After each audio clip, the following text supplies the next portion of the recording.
तीसरा, उनके वेग से जितना हम पहले दुखी होते थे उतना अब नहीं होते, अर्थात कम वेग से आने लगे हैं। तीसरा, पहले जितनी देर तक हम काम आदि के चिंतन में टिकते थे अब उतनी देर नहीं टिकते। ये तीन सुधार साधक में प्रारंभ से शुरू हो जाते हैं। देख लो अपने हृदय में, ये तीन सुधार प्रारंभ हो जाते हैं जिसका सही साधन चल रहा है। पहला, काम क्रोधादि दोष पहले जितनी जल्दी आते थे, जितना तूफान लेकर के आते थे, अब उतना नहीं आते। दूसरा, जितना व्यथित करता था वेग, हमें परेशान दुखी करता था, आता है पर उतना नहीं दुखी होते, वेग सहने लगे हैं। तीसरा, बहुत देर तक बहुत समय नष्ट होता था इनमें, लड़ाई होती थी, अंदर से चिंतन होता था, व्याकुलता होती थी, अब उतना नहीं, आया विवेक से नष्ट कर दिया। उपासक में अगर ये तीन बातें आने लगी हैं तो ये मिट जाएंगे, धैर्य रखिए। अगर ये तीन बातें आपके अंदर आ रही हैं, आपको दिखाई दे रहा सुधार है, तो अब इसका आखिरी कनेक्शन है, मैं शरीर हूं या शरीर मेरा है, काट लो, ये सब खत्म हो जाएगा। पर पहले ही आएगा, क्योंकि साधना प्रारंभ शरीर को लेकर के ही होती है, और इनकी बिल्कुल भी स्फुरणा ना रहे, इनसे संबंध रखना नहीं है, तभी इनकी स्फुरणा बंद होगी। मन बुद्धि में तदात्म, शरीर में तदात्म, फिर आप इनको जीत लें ऐसी सामर्थ्य आप में नहीं। जैसे जैसे भजन मार्ग में आगे बढ़ते हैं वैसे वैसे कम होते जाते हैं। जहां एक काम आदि विकार कम होने लगे तब साधक को परमात्म शक्ति का और अनुभव होता है। उसी शक्ति से, विवेक शक्ति से शरीर संबंध को ही हटा देता है। भाई कोई शरीर थोड़ी है जो मांग हो रही है, अंतःकरण उस शरीर की है, नहीं, इसको धर्म में लगाना है, प्रभु में लगाना, नहीं नहीं, शरीर राग मिटा, विकारों की कोई गुंजाइश ही नहीं है, तभी वो रास विलास का अनुभव करता है। पांचों भूले देह शुद्धि, तब छठी भावना रास की। पहले तो ये प्रपंच हटे ना, राग हटे ना भोगों का। कभी कभी साधक को ऐसा प्रतीत होता है कि काम क्रोध का वेग पहले से भी अधिक आ रहा है। इसका दो कारण हो सकता है। पहला है कि आपको साधन करते हुए कोई भारी कुसंग हो गया। देख लीजिए, साधन करते हुए आप में कोई कुसंग जागृत हो गया, किसी ऐसे दृश्य को देख लिया, ऐसा संभाषण कर लिया या कुछ ऐसा, तो आपको लगेगा कि पहले से भी भयंकर विकार आ गया, कुसंग। अगर ऐसा नहीं हो, आपका साधन ठीक चल रहा है और फिर आपके अंदर ये बात आई है, तो कह रहे हैं कि जब भोगासक्ति मिटती है तो साधक की बुद्धि पवित्र होती है। पवित्र बुद्धि में थोड़ा भी स्फुरण पहाड़ जैसा नजर आता है, थोड़ा भी दोष उसे बर्दाश्त नहीं होता। अपवित्र बुद्धि में पहाड़ जैसा दोष भी तिनके के भी समान नहीं लगता। पवित्र बुद्धि में तिनके के जैसा दोष पहाड़ जैसा लगने लगता है। वो साधक हाय हाय करने लगता है कि पहले इतना गंदा नहीं था जितना आप गंदा विचार आता है।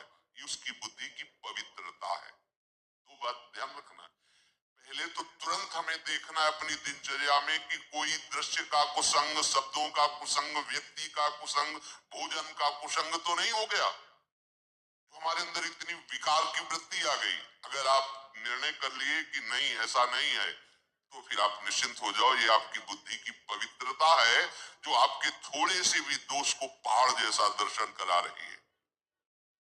अंतःकरण जैसे जैसे शुद्ध होता है तो साधक को थोड़ा सा भी विकार सहन करने की वो असहनशील हो जाता है। ऐसी बात कैसे आ गई मेरे हृदय में? ये पवित्रता का लक्षण है। ऐसा कैसे हो गया? मेरा मन कैसे राजी हो गया? नहीं, हाय हाय मच जाता है, ऐसा कैसे हो गया? तो उसको लगता है कि बहुत हमारी बुरी दशा है। यद्यपि उसकी बहुत पवित्र दशा, अंतःकरण इतना निर्मल हो रहा है कि वो छोटी सी स्फुरणा को भी बर्दाश्त नहीं कर पा रहा है। यत चेत शाम,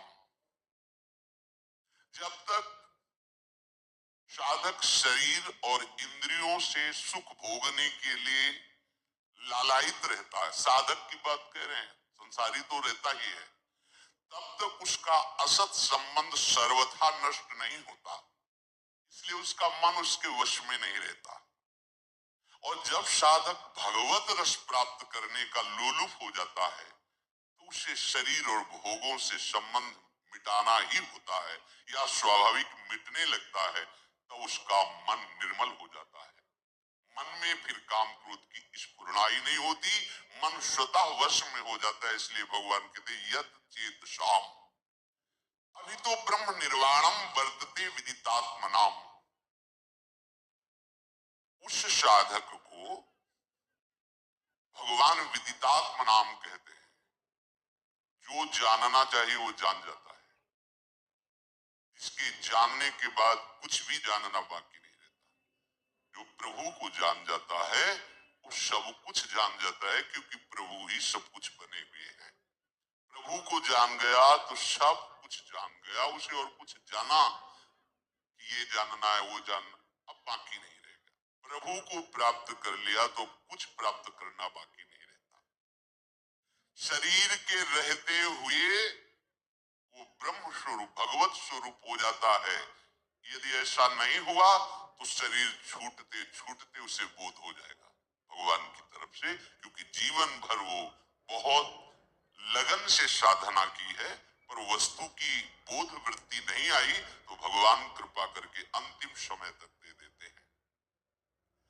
उसकी स्थिति में कोई अंतर नहीं पड़ता, वो जीते जी या शरीर छूटने का, दोनों एक ही गति को प्राप्त होते हैं।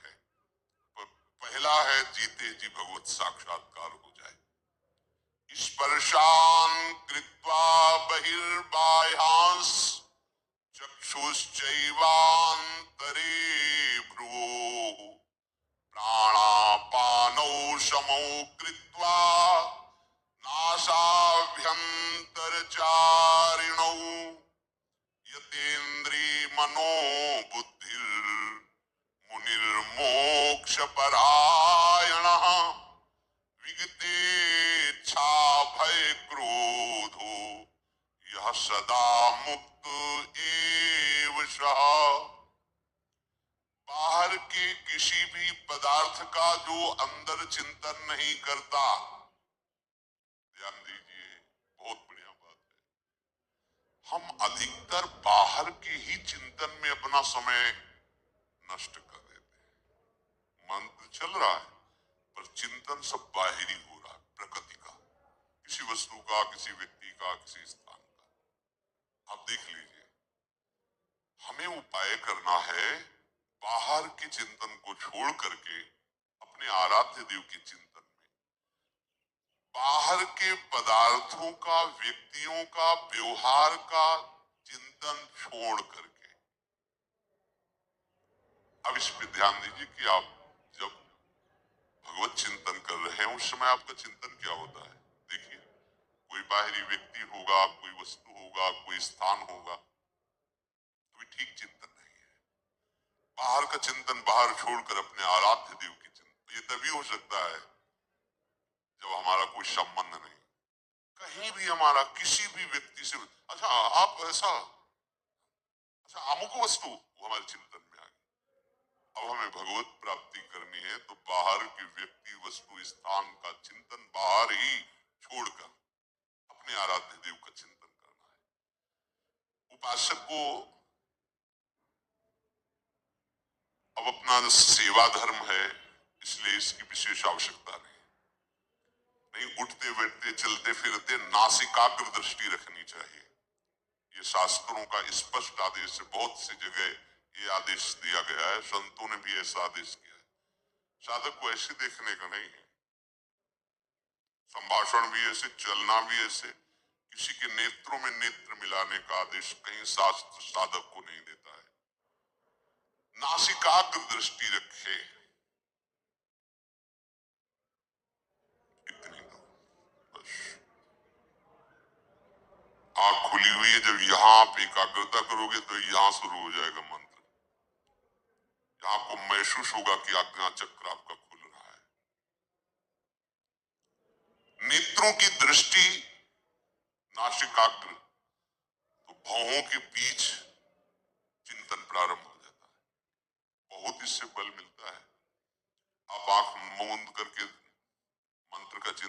करें, आंख खोलिए और ऐसे रखिए, तो आप देखिए फिर आप अक्षर अक्षर आपको दिखाई देने लगे।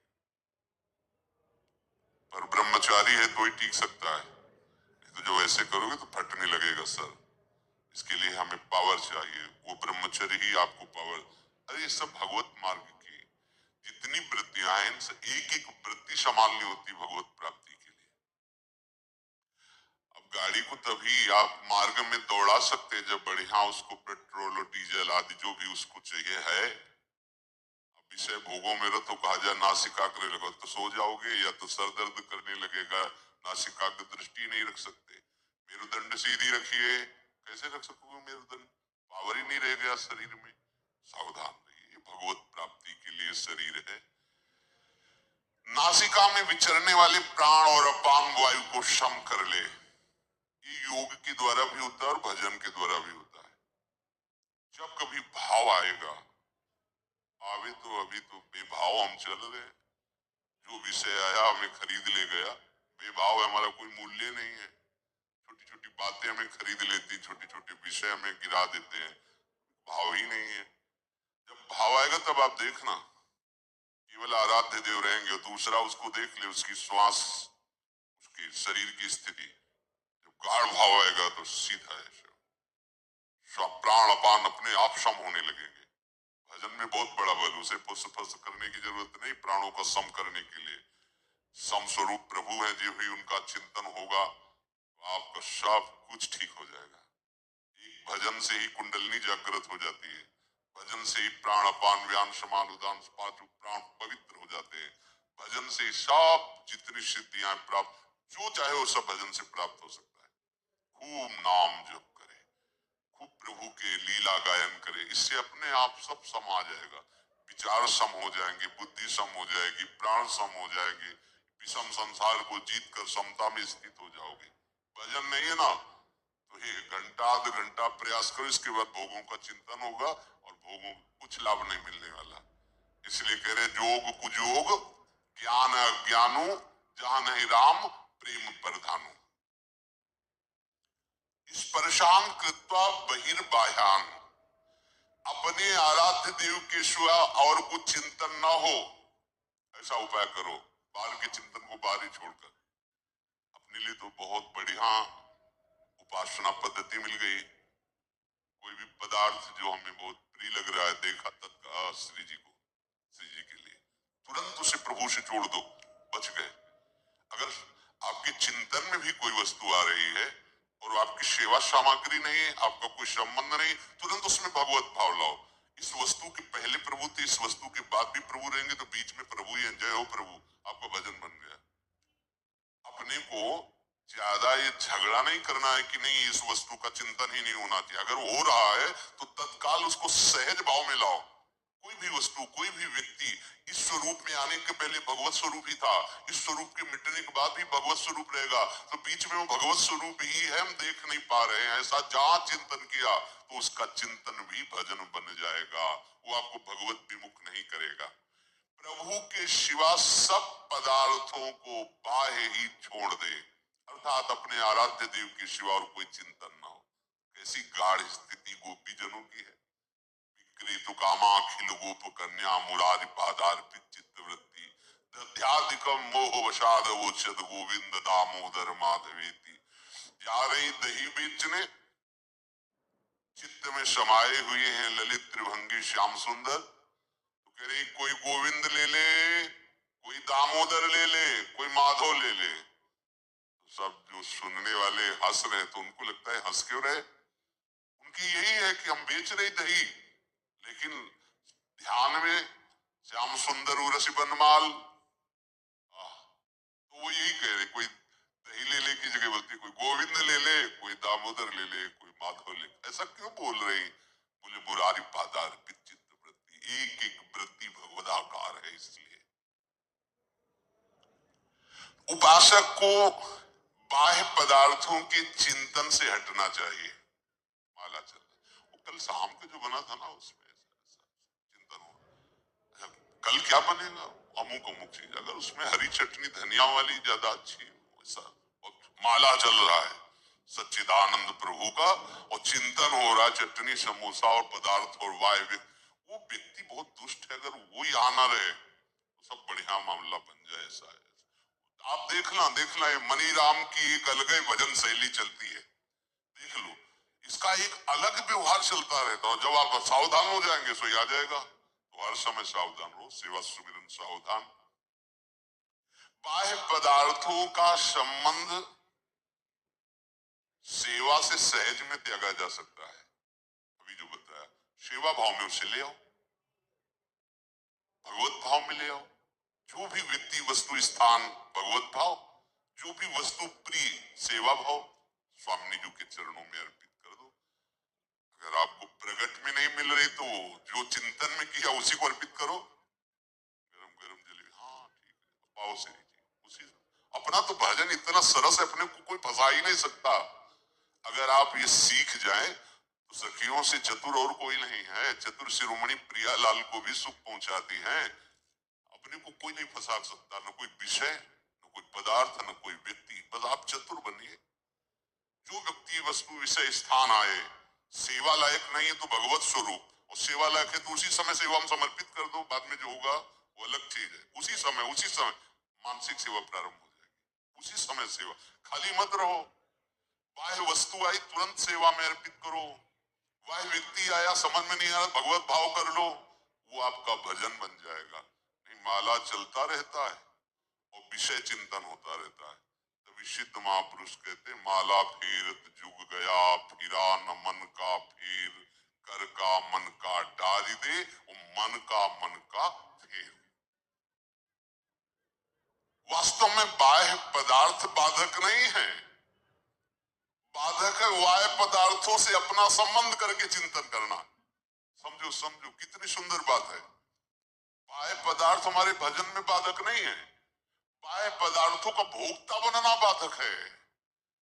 जो हमें प्रिय उससे राग, जो अप्रिय उससे द्वेष। राग द्वेष जनित पदार्थों का, व्यक्तियों का, वस्तुओं का चिंतन होना, यही हमारे परमार्थ में बहुत बड़ी बाधा है। और उसे प्रभु में ले लेना बहुत सरल है। चतुरता पूर्वक करो। अगर माया चतुर है तो उससे अनंत गुना चतुर मायापति है, तभी तो उसके अधीन है। हमें मायापति को अधीन करने की बात मिल गई। उनका नाम, उनका मंत्र, उनकी लीला, उनका गुण, उनका रूप, इससे अधीन हो जाते हैं प्रभु। इस माने हुए अपने संबंध का त्याग कर दीजिए। तो स्पर्शान कृत्वा बहिर्बाह्यान, मुझे ये बहुत पसंद है, नहीं मेरी प्रिया जी को पसंद है, ये तो बहुत सुगंधित